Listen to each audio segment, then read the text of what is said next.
Hi, I'm Aiman, and welcome back to one of my auto repair videos. In this video, I'm going to show you how to replace the front passenger side CV axle on a Honda Civic 2006 to 2011. I've already done a video on how to replace the driver's side CV axle, so go check that out if you're interested. But in theory, it should be pretty simple, and it shouldn't require that many tools. The first thing we need to do is take the axle nut off, which is behind the tire. And for this, we'll use the impact driver, but if you don't have an impact driver, let me show you the method on the driver's side. Before you do anything else, before you jack the car up, what you want to do is you want to take the cap off the rim of the tire, and then behind that cap will be the axle nut. The first thing you want to do is you want to loosen that divot right there by inserting a screwdriver and knocking it out with a hammer. And that will allow you to take the axle nut out. After that, you want to take a breaker bar with a 32mm socket and then loosen it. And as you can see, when I loosen it like this, it spins with the rotor, which is why you don't jack the car up. It's so that the tire prevents the rotor from spinning so that you're able to take the axle nut out without it spinning. But if you don't have an impact driver, you should totally buy one. They're pretty cheap nowadays.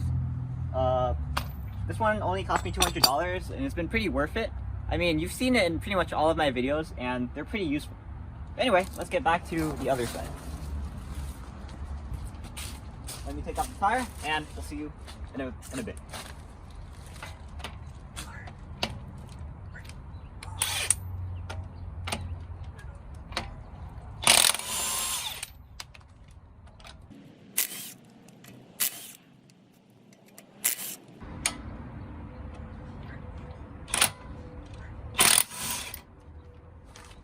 Okay.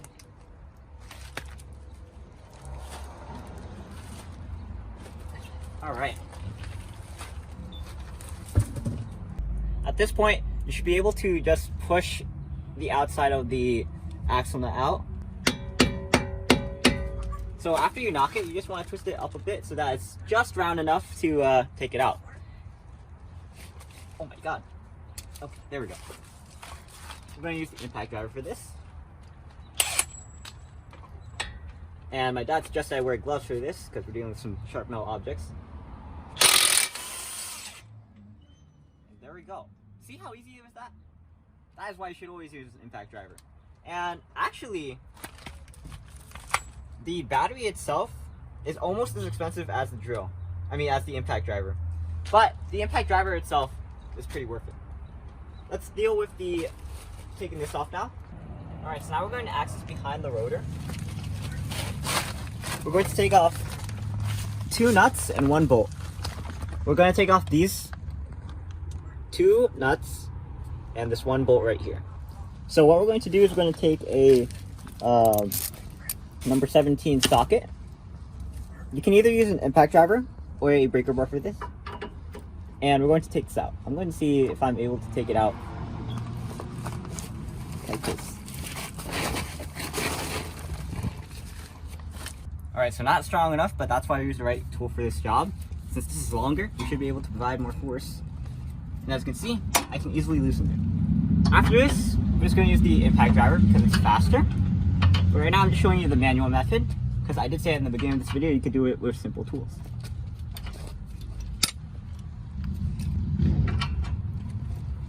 Okay, let me use the impact driver to speed this up.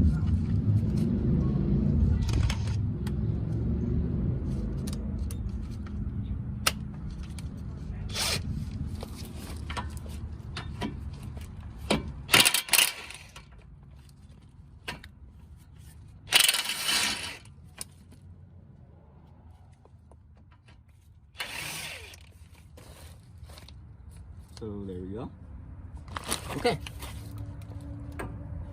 Fair warning, taking it out is pretty easy.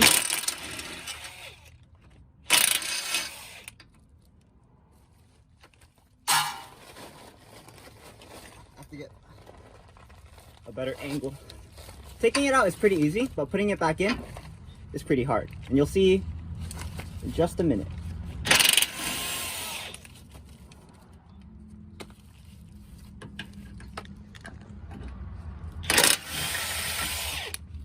And that is the bolt. Alright, so next thing we're going to do is we're going to take a tool and knock the axle in. I need a hammer. Okay.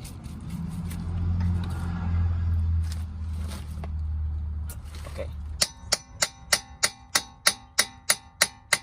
As you can see, the axle is slowly going in. After you have the axle in about halfway, now you can pry it out from the bottom.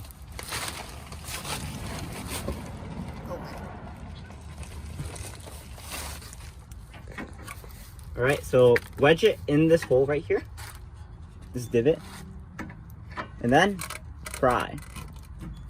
And you probably want to have some styrofoam padding up here, or some kind of padding up here because this might fall.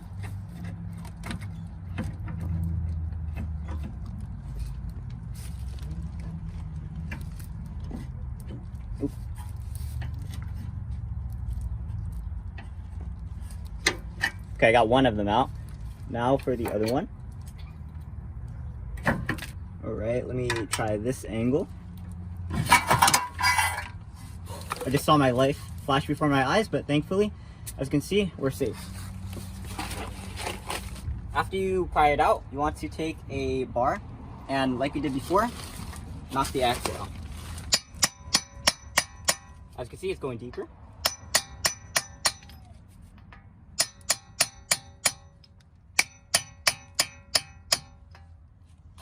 And now we're going to swing it out.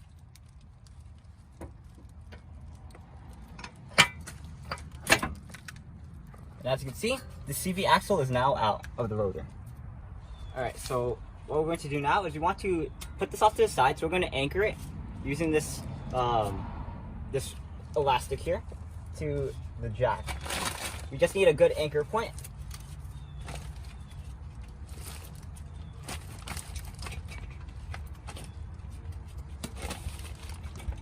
So that we have enough space to work with the axle. Alright, so this is a weird camera angle, but right now we're on the underside of the passenger side of the car. And you can see this is where the rotor is. Going all the way back here, we're right in the center of the car. So you want to take the pry bar, not at the boot right here, not here. I repeat, not here, but actually closer to the connection between the CV axle and the transmission. And you want to pry it from here.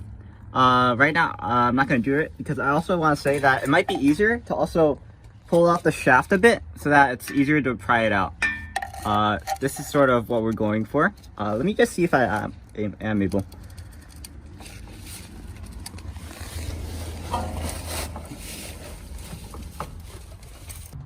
Alright, so the way we did it was, while taking the pry bar and inserting it, we used a hammer to give it an additional burst just to push the CV axle out.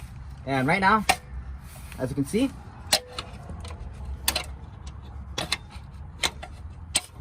the CV axle is becoming dislodged and we should be able to take it out.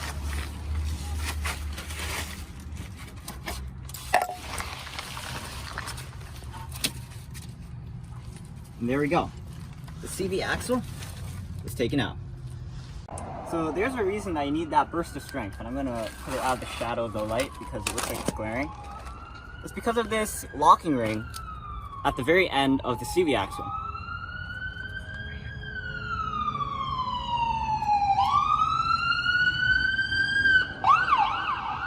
Yeah, you get a lot of ambulances because we live near the VA. And what you want to do is, because we need to get past this locking ring, we have to give that initial burst of strength.